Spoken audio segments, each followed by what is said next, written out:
This is the book of Amos, chapter 3, starting at verse 7. Salakia. Point is verse 6. Amos 3 and 6. Shall a trumpet be blown in the city? Start up. Amos 3 and 5. Can a bird fall in a snare upon the earth where no gin is for him? Shall one take up a snare from the earth and have taken nothing at all? Shall a trumpet be blown in the city and the people not be afraid? Shall there be evil in a city, and the Lord Yahweh Ba'ashem Yahushai have not done it?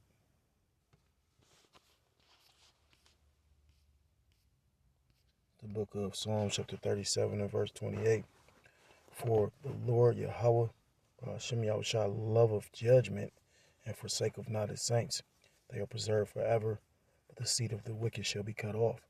I want to start off by giving all praise, all honor, and all glory to Kol Elohim Yahweh Ba'ashem Yahushai Ba'ashem Kadosh B'Katham. I want to say double honors to my apostles, the elders of the great millstone who teach and do rule well.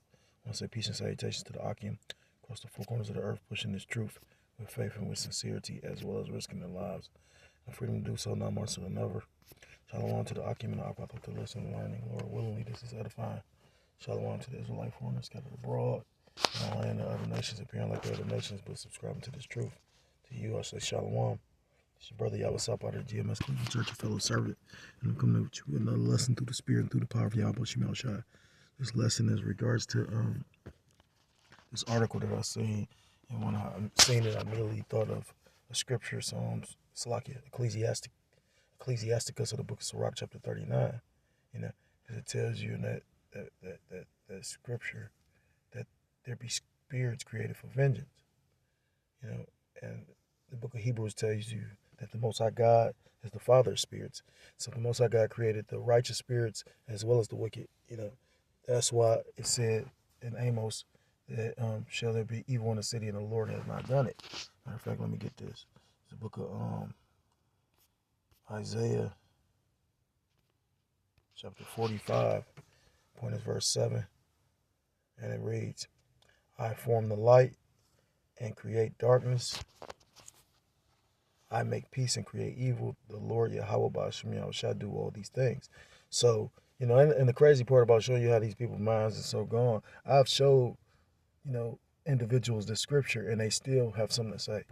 You know, contrary to popular belief, the Most High God is not, you know, he didn't create Satan and then Satan became all or more powerful than his creator. You know what I mean? You know, that's bugged out, you know. Nonetheless, you know, it's lucky. It's a you know, it's the Most High that's pretty much, you know, because he's a balanced power. It tells you in the book of Proverbs chapter 11, you know, false balance is an abomination to the Lord. You know, I remember when I wasn't even in the truth, but you know, I went to this homeless shelter, and it was a young Jake. Well, I can't say how young he was, but you know, long story short, it's supposed to be a faith-based homeless center. So you know, they would read scriptures. They would have people come in and read the Bible to us and whatnot, do sermons and whatnot. But nonetheless, it was a guy. Before we would leave for the day, you know, we would sit in a little like a circle, the chairs circled, and we would, you know, talk about what's going on with us or what we plan to accomplish that day. And I'll never forget, you know, what Jake sat up there and said, you know, Most High God is balanced. That was even before I came in the truth. You know, so when I heard it again in the truth, I was like, damn, that's the spirit, how the Lord used spirits. Nonetheless, you know, it's the Most High God, you know, because our power is a dual power, you know what I mean? He's not one sided, you know what I mean? You know, like whereas, you know, just like you have all these different um, you know, different parts of your personality to your being, you're more than just, you know, one dimensional, you know. The Most High God is as well. And you know, again, like I say, that just make all the sense. Why, you know, you can't have good without evil. You can't have evil without good. You know, the world is becoming a very evil, wicked place. in order to receive the kingdom where it's going to be peace and righteousness, this world has to be turned into the, hell on earth, This hell is a condition, you know, or the grave. There's no place in the scriptures where it mentions that you burn forever when you have a proper understanding of the Bible. And that's a spirit because the elders are going into, basically cutting the hell doctrine right now because our elders are defenders of the gospel, apologists for the gospel. So, this article caught my attention because at the end of the day, like I said, it's the will of the Lord that he put the spirit on his man, to do this. It says Indiana serial killer made concerning purchase before burying 10,000 pieces of remains at home, family friend. And it reads, Herb Baumeister Jr., an Indiana serial killer, purchased a hearse about 10 years before murdering his first victim, which concerned his father, Herb Baumeister Sr., who was a gentleman and looked out for Bornstein. Herb Baumeister Jr. is believed to have killed at least 25 people from the 1980s to the 1990s. My name is Manetta Bronstein. Oh, come on, that's and bullshit. I worked with. I never even hit that. It says, and buried the remains on his 18-acre property where Fox Hollow Farm in Westfield, Indiana, where the law enforcement recovered around 10,000 burnt and crushed skeletal remains. I'd say it was 1970 or so, somewhere around there. I'm not really sure of the exact date, but Herb Baumeister Jr. purchased a hearse, and I could tell Dr. Herb Baumeister Sr. was genuinely perplexed and a little, what can I say, concerned. Manetta Bronstein said, while they worked together, Baumeister Sr. told her tidbits about his son that seemed to weigh on his mind, according to Bronstein, and that was 12 years before his son killed the first of at least 12 victims and buried their bodies around his Indiana property. Indiana's Herb Baumeister was suspected of killing at least 25 people. So far, 12 victims have been linked to him. Baumeister Jr. is believed to have killed at least 25 people from the 1980s to the 1990s and buried them throughout his 1,018-acre property called Fox Hollow Farm in Westfield, Indiana. Law enforcement recovered 10,000 burnt and crushed skeletal remains after Baumeister Jr. shot himself as police closed in on the serial killer. So far, the Hamilton County Coroner's Office has identified 8 victims, and investigators have 4 more DNA profiles that have not been identified yet, which brings the body count up to 12, according to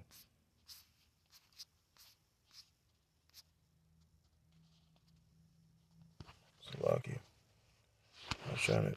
It look like it's more according to. Yeah, it stops right here. She said, well, Mr. Senior asked his son why he would get a used hearse, and his response was, well, Dad, it's a good way to get around and go on dates. Mr. Bronstein said, and we left it at that, but I could tell it bothered him. And that's the thing. Like I said, the Lord put a spirit on this dude to go get it. Like he was literally embodied like the spirit of death. The Lord put a cold spirit on this dude. Like I said again, he went and bought a hearse and then was burying. He probably bought that land for that same, just to have a place to be able to do what he's trying to do, as far as, getting rid of the remains. There were other potential red flags that she could see now in hindsight. Baumeister Jr. and Bronstein were close in age, so she felt that Baumeister Sr. spoke to her to get a younger person's perspective. She said Baumeister Jr. did not appear to have many friends. People did not come to the house or want to hang out with him. He did not play sports at a high school that was an athletic juggernaut or participate in extracurricular activities and struggled to maintain his grades. Baumeister Jr. flunked out of college after one semester. His dad pushed him to go back to school in the late 60s to study anatomy, but he did not make it through. Baumeister personally met the serial killer once. Bronstein personally met the serial killer once while he was a college-age man, but she did not remember anything out of the ordinary. He came to her house once and spent about an hour talking about mundane things, said Bronstein, who noted that they were mostly topics he picked and she came away thinking he was a polite, courteous, and nice-looking man, showing you how looks. That's what the spirit. That's the spirit, because the Lord doesn't judge by outward appearance, but He judges the inner man. So and she said, "Oh, he appeared to be a polite, courteous man. Then deep down in the spirit, this dude was like a death angel." You know what I mean? Like, so with that all being said, it's a double life. In the early 1990s, Bromeister Jr. and his family moved into the 1,018-acre home, but their marriage began to crumble. He stayed behind to care for the stores and the house, which is where he committed most of his murders, while his wife and kids left for long stretches of time to get out of a toxic environment. That's when his double life started. He used. One day in 1994, his teenage son found a skull and showed it to his mom. He initially brushed it off as an anatomical skeleton that his father owned, which Bronstein and her friends from the medical field knew was a lie right away. Of course, we all know there's no such thing as owning an anatomical skeleton. They're carefully handled, Bronstein said after hearing about the murders on the news. The business went downhill. The couple faced bankruptcy, and Mr. Jr. was consumed by alcoholism. All of this led to divorce and his wife going to the police with the skull. Damn. Manuel Resendez, who was 34 when he vanished in 1996, was identified as one of the Herb Baumeister's victims in January 2024. There was a warrant for his arrest and a search warrant to dig up the property, which was littered. We all knew Dr. Baumeister and his family. They were normal people. It wasn't like they were doing anything weird that we knew of, she said. So the fact that his son turned into this prolific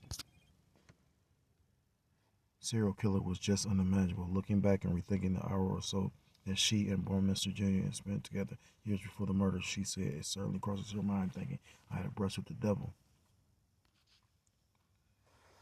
I just remember saying, my God, thank goodness his father died and didn't have to live to see this. She has since moved out of the state, but said it's still unnerving that someone can be such a chameleon. That's the only word I can use, she said. He fooled me. I'm sure he fooled everyone else. And that made me think about scripture talking about this devil coming down with great wrath. You know what I mean? Because this devil going to show his horns. So, and more than likely, this is an Edomite. I mean, that sounds like a Jewish name. Bromeister. Just like Bronstein.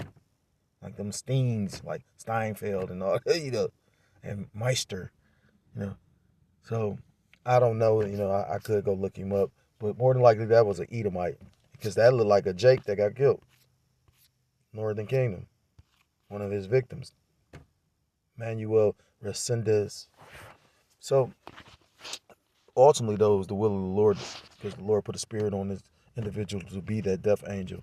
So, this is the book of Ecclesiasticus, of the book of Sirach, chapter 39 and verse 28, and it reads, there be spirits that are created for vengeance, which in their fury lay on sore strokes. In the time of destruction, they pour out their force and appease the wrath of him that made them. Fire and hail, famine and death, all these were created for vengeance. Teeth of wild beasts and scorpions, serpents and the sword, punishing the wicked to destruction. Verse 31, they shall rejoice in his commandment, and they shall be ready upon earth when need is, and when their time is come, they shall not transgress his word. I was thinking about, it was an incident where I think a toddler shot his mother or father or something like that. So, that was a spirit created for vengeance, because the Lord, that's why I said, they shall rejoice in his commandment, and they shall not be ready, and they shall be ready upon earth. So, you got individuals that pretty much, just snap. Somebody just bringing out that movie Falling Down. That was one of my favorite movies as a child, and but pretty much he just had he basically snapped. I can't think of the one with Russell Crowe, but I watched that one too. I still like Falling Down, because this dude was just trying to get to one specific place, and it was like the Lord pretty much put a spirit on him. When you really look at it with new eyes, he became like all based on what he was going through. Next he became a certain type of individual. I ain't gonna spoil the movie, and that's the point. A person can be one way in life, and then for whatever reason, the Lord activate and they do the will of the Lord, which was bring forth judgment. This man killed a lot of people, you know what I mean? And the crazy part is to show you how, he got away with it for years. On top of the fact, they can't even find all the bodies. But it's ultimately the will of the Lord. This is the book of Deuteronomy chapter 32. I'm going to start at verse 39, and it reads, Deuteronomy 32 and verse 39. See now that I, even I am he. So this is the Most High speaking. And there is no power with me. Because the scriptures tell you in the book of Psalms, chapter 96, the gods of the other nations are idols. I kill and I make alive. I wound and I heal. Neither is there any that can deliver out of my hand. That's why scriptures talk about it's a terrible thing to fall in the hands of the living power. Because, I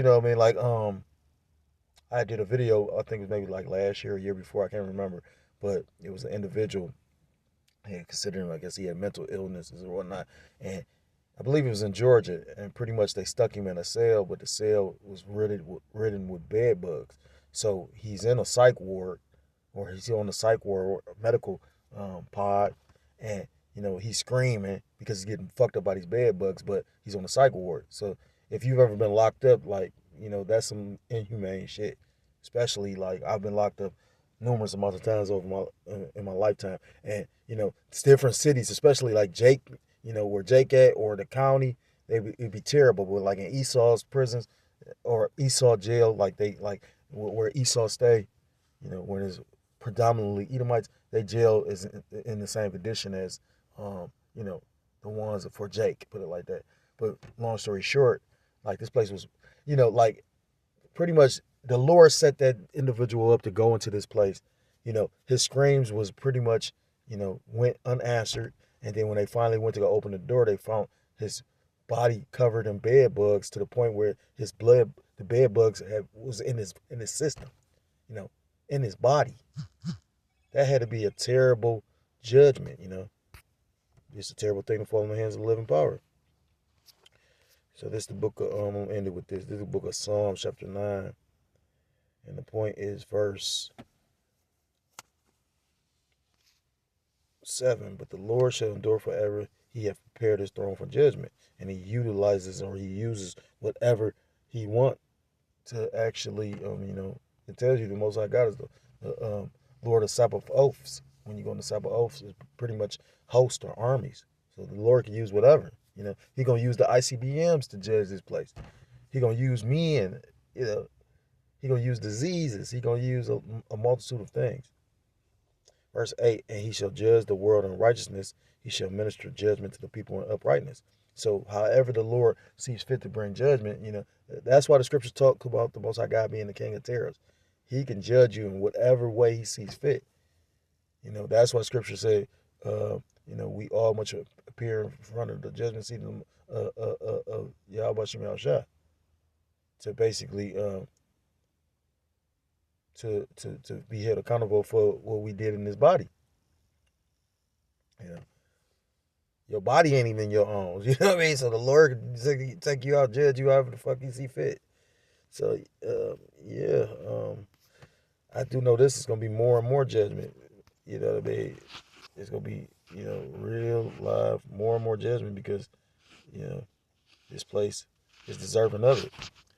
So, be prepared for that. So if you're so-called Black, Hispanic, Native American, Seminole Indian, West Indian, or Haitian, I implore you to come back to the law, statutes, commandments of your power, whose true name in the Hebrew is Yahweh Ba'ashem Yahushua, or you will be destroyed. With that, I want to give all praise, all honor, and all glory to call Elohim La Yahweh, Ba'ashem Yahushua, Ba'ashem Rachakot. I want to say double honors to my apostles, the elders of the great millstone, who teach and do rule well.